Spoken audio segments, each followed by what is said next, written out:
एक और संकारक रह गया था, वो आपका कौन सा संकारक था? कोणीय संवेग का संकारक। इसे दो प्रकार से लिखते हैं, या तो जे कैप के रूप में लिखा हुआ होता है या फिर एल कैप के रूप में लिखा हुआ होता है।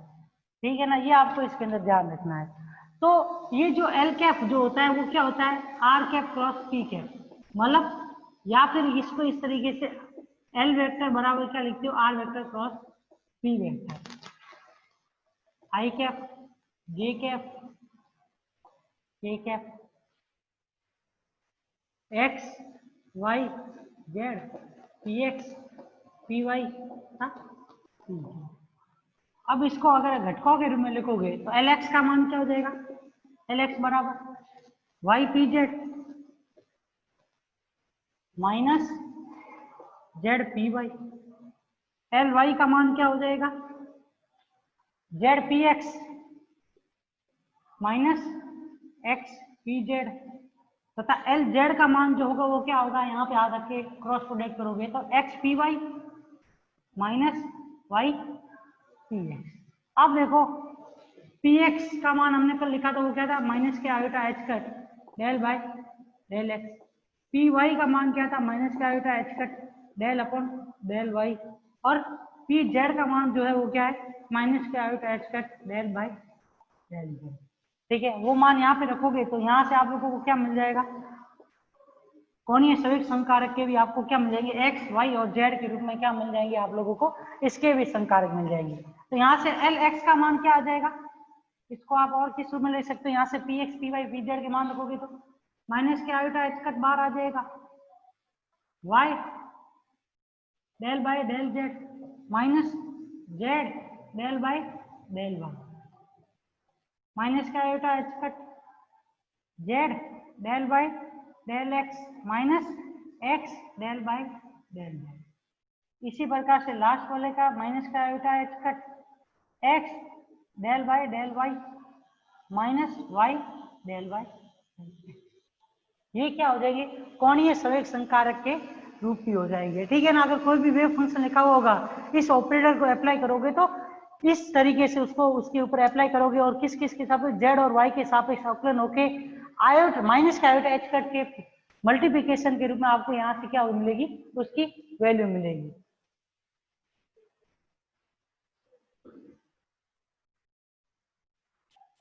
देखो एक और लास्ट ऑपरेटर बच जाता है आपके, वो कौन सा है? Hermitian operator.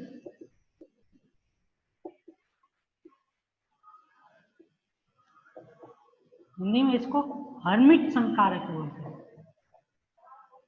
ठीक है ना, अब इसमें ध्यान रखना, हर्मिट ऑपरेटर जो होता है उसको कैसा ऑपरेटर भी बोला जाता है? Self adjoint operator.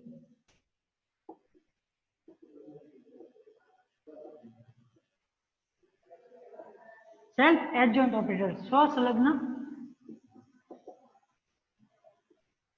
संकारक भी कहते हैं।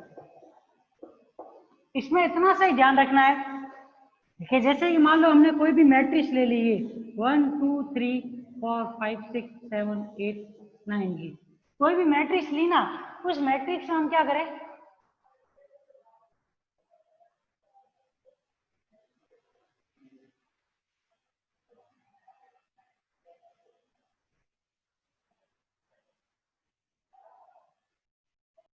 अब देखो सेल्फ एडजॉइंट मैट्रिक्स से या ऑपरेटर से मतलब ये होता है, जैसे कि मान लो आपने एक के लिए कोफैक्टर निकाला, कुछ भी आ गया उसको आप क्या रखोगे? इसके जगह पे रखोगे। फिर दो के लिए लगाओगे, उसको भी यहाँ पे रखोगे। तो मान लो कि इसकी मैट्रिक्स किस प्रकार से आनी चाहिए?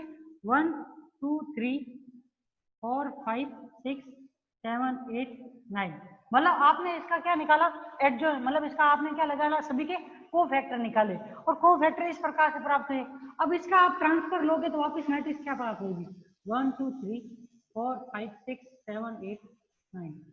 अब ये मैट्रिक्स और ये मैट्रिक्स दोनों क्या है? एक जैसी है। ये वाली मैट्रिक्स और ये वाली एक जैसी है, तो इसका मतलब ए का आपने ए डेगर निकाला तो भी वो क्या है? एडजॉइंट निकाला तो भी वो क्या आ रहे हैं? एक दूसरे के बराबर आ रहे हैं। इस वजह से इस मैट्रिक्स को कैसी मैट्रिक्स बोलेंगे? सेल्फ एडजॉइंट मैट्रिक्स बोलेंगे। और मान लो कि ऐसा ही कोई ऑपरेटर हो जिसका आप क्या निकालो इसी तरीके से दो अगर एक ही फंक्शन के ऊपर इन दोनों को अप्लाई करूं और दोनों से समान आइगन वैल्यू प्राप्त होगी ना, तो भी वैसे ऑपरेटर को कैसा ऑपरेटर बोला जाता है, स्वसंलग्न संकारक बोला जाता है। ठीक है ना। तो ध्यान रखना, सेल्फ एडजॉइंट ऑपरेटर या सेल्फ एडजॉइंट मैट्रिक्स में क्या होता है, ये होता है कि अगर आप किसी भी मैट्रिक्स का आप क्या निकाले, कोफैक्टर निकाल के उसकी एडजॉइंट मैट्रिक्स निकालने की कोशिश करते हो, तो वही मैट्रिक्स प्राप्त होती है जो कि एडजॉइंट मैट्रिक्स में उसकी कैसी प्राप्त होगी, जैसे कि वो खुद है, दोनों ही सेम मैट्रिक्स हो तो उसको कैसा बोला जाता है, सेल्फ एडजॉइंट मैट्रिक्स बोला जाता है। ठीक है। तो अब देखिए यहाँ पे हेर्मिशियन ऑपरेटर किसे कहेंगे वो भी देख लीजिए, उसकी डेफिनेशन क्या होगी। यदि कोई रैखिक संकारक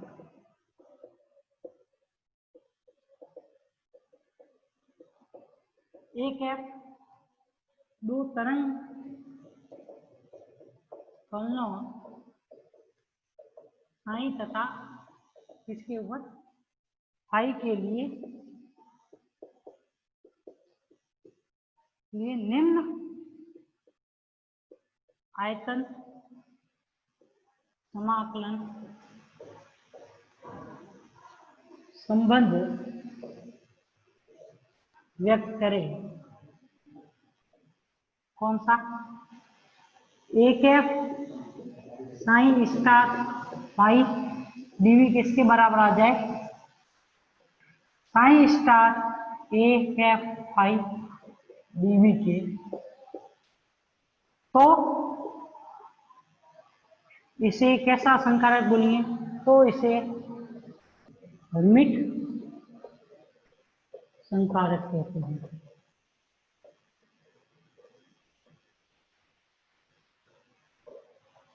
मान लो कि किसी भी दो ऑपरेटर है, उनके ऊपर आपने इस प्रकार से क्या किया है, किसी भी संकारक को ऑपरेट किया, और इस प्रकार के अगर वो आयतन समाकलन संबंध को दोनों वेव फंक्शन के लिए वो क्या कर रहा है, फॉलो कर रहा है, इस प्रतिबंध को वो क्या कर रहा है, हेंस प्रूव कर रहा है, सिद्ध कर रहा है, तो उस कंडीशन में ध्यान रखना। मतलब जैसे आपने देखो, पहले एक एफ को आपने क्या लगाया, साइन फंक्शन के ऊपर लगाया, और दूसरी बार एक एफ को आपने किस फंक्शन के ऊपर, फाई के ऊपर लगा के आपने क्या किया, दोनों तरफ आयतन समाकलन किया। यहाँ से जो आयतन समाकलन की वैल्यू प्राप्त हो, वही की वही वैल्यू यहाँ से भी प्राप्त हो जाती है, तो उस कंडीशन में भी इस संकारक को कैसा संकारक बोलेंगे, हर्मिट संकारक बोलेंगे। इसका उपयोग आगे आपके लंबकोणीयता वाली प्रतिबंध है उसके अंदर सबसे पहले यूज होगा, उसके बाद में इसका उपयोग एक और जगह पे भी यूज होगा जो इसकी हर्मिट संकारक की प्रॉपर्टी को प्रदर्शित करता है। तो आप लोगों को ये प्रतिबंध याद रखना बहुत ज्यादा जरूरी है। अगर आपने एक एफ को साइन के ऊपर ऑपरेट किया और एक एफ को फाई के ऊपर ऑपरेट करके उनके व्युत्क्रम दूसरे वाले तरंग फलन के व्युत्क्रम को आपने मल्टीप्लाई करके क्या लिया है, आयतन समाकलन लिया है, तो इन दोनों ही आयतन समाकलन का मान क्या होता है, बराबर होता है। तो ये रिलेशन किसके लिए होता है, ये प्रतिबंध अगर किसी संकारक के द्वारा सिद्ध किया जाता है या उसको प्रूव किया जाता है, तो उस संकारक को कैसा संकारक बोलेंगे, हर्मिट संकारक बोलेंगे। अब देखो जो रिलेशन हमने अभी ये निकाला था, लिखा था psi A cap psi star phi d तथा दूसरा हमने क्या लिखा था इधर सामने, psi star A cap phi d. अब इसका इस रिलेशन का और इस रिलेशन का आपस में कंपैरिजन करोगे, मतलब इस इक्वेशन का हर्मिट संकारक के प्रतिबंध समीकरण का संलग्न संकारक की प्रतिबंध समीकरण से तुलना करने पर प्राप्त होता है कि एक एफ एक कैसा स्वसंलग्न संकारक होता है। कैसे? यहाँ पे देखोगे तो ए किसके बराबर होता था, इस वाले में ए होता था बी कैप डेगर के बारे में, ठीक है। लेकिन यहाँ पे क्या होगा, ए किसके बराबर होगा, बस इतना सा इसके अंदर चेंज, और कुछ नहीं है। मतलब ये और ये दोनों क्या होते हैं, एक समान होते हैं, एक जैसे ही दिखे होते हैं, इस वजह से इनको कैसे बोले जाते हैं, स्वसंलग्न या सेल्फ एडजॉइंट मैट्रिक्स बोला जाता है। पर यहाँ पे अलग होगा, यहाँ पे क्या कारण है, क्योंकि यहाँ पे जो मैट्रिक्स ए है और वो बी, वो दोनों अलग अलग मैट्रिक्स होती है और दोनों से एडजस्ट एक जैसे प्राप्त होते हैं। और यहाँ पे अगर एडजस्ट निकालेगा भी ना तो भी वही का वही प्राप्त होगा जो पहले से ही ए में था। इस वजह से ये दोनों सेम होती है और इसको स्वसंलग्न मैट्रिक्स बोला जाता है। ठीक है ना।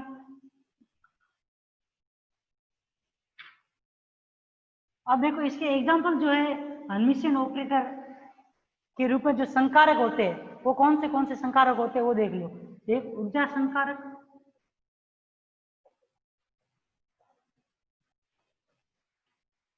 जो कि आप कौन सा पढ़ते हो, दो प्रकार के पढ़ते हो। एक आप टाइम के लिए क्या पढ़ते हो, डेल बाय डेल टी पढ़ते हो। दूसरा इसी के अंदर आप क्या पढ़ते हो, यहाँ पे माइनस के एच कट का square 2m del square plus V, और संवेग संकारक माइनस के iota H cut del by del X. और एक आप लोगों के होता है, ये कौन से है, हैमिल्टन संकारक इसको बोलते हैं, ध्यान रखना, हैमिल्टन संकारक। ठीक है ना। ये सब कैसे होते हैं,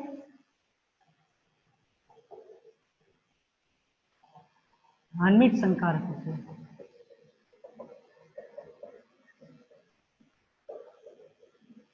कैसे संकारक होंगे, हर्मिट संकारक। मतलब इनसे जो भी वैल्यू प्राप्त होगी ना तो वो कैसी होगी, एक तो रियल होगी, दूसरी चीज ये ध्यान रखना कि अगर हम इसका एडजॉइंट इन दोनों का, ये जो आप लोगों को मैट्रिक्स दी हुई है ना, इन मैट्रिक्स का अगर आप एडजॉइंट भी निकालोगे ना तो वही की वही मैट्रिक्स प्राप्त होगी। जैसे कि मान लो ये ऑपरेटर है, इस ऑपरेटर का आपने क्या निकाला, एडजॉइंट निकाला ना, तो वही का वही वापिस मैट्रिक्स क्या हो जाएगा, ऑपरेटर प्राप्त होगा। इसके ऊपर जो क्वेश्चन है वो अपन करेंगे ना तो और भी अच्छे से समझ में आ जाएगा। है अपने बुक के अंदर दिए हुए, लेकिन वो मैं समझाऊंगा तुम लोगों को तब और अच्छे से समझ में आएगा। ठीक है ना। तो ये लिख लो कि जो ये है ना ऊर्जा संकारक, संवेग संकारक, ये सब कैसे संकारक होते हैं, हर्मिट संकारक होते हैं। ठीक है ना।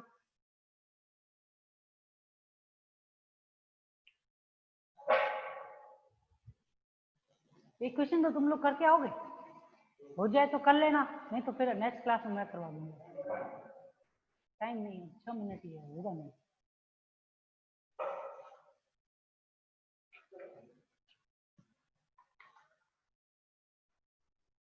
देखो एक क्वेश्चन है एक्सपेक्टेशन वैल्यू के ऊपर।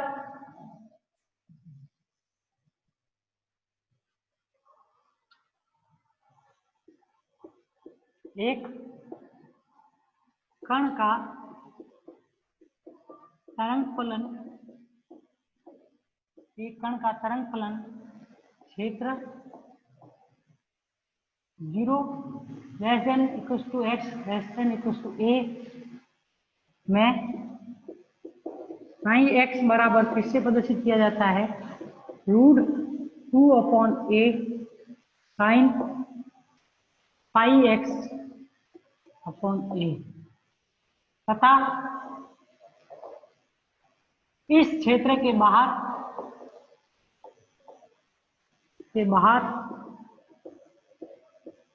साइन एक्स का मान किसके बराबर होता है, 0 द्वारा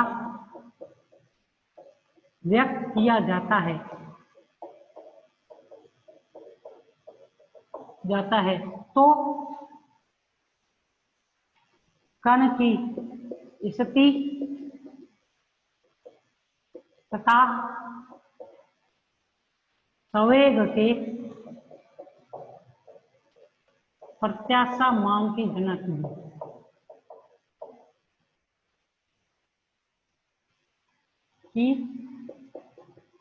कीजिए।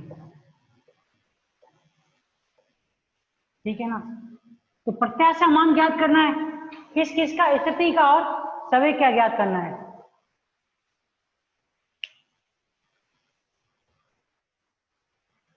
ठीक है ना।